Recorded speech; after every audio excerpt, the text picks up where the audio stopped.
How to fix Instagram two-factor authentication required to log in problem.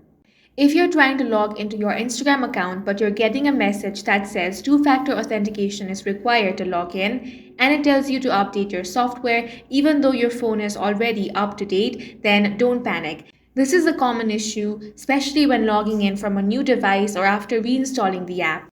If you've previously enabled two-factor authentication on your account and then tried to log in from a different device or after reinstalling the Instagram app, you might see this weird prompt.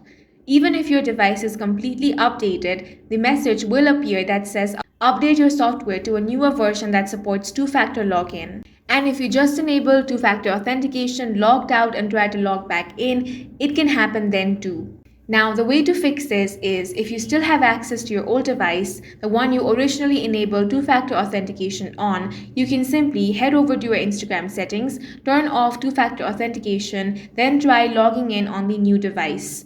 But this method doesn't always work. The error can still come back. So what you want to do is open up any web browser, head over to instagram.com, now enter your credentials and log into your account. When it asks for two-factor code, enter it. Now, once you've been logged in, tap on your profile icon, then go to your settings by tapping on the gear icon at the top left corner.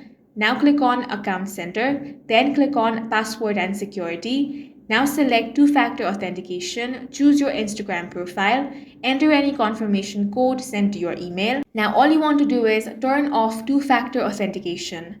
Once that is done, go back to Instagram app.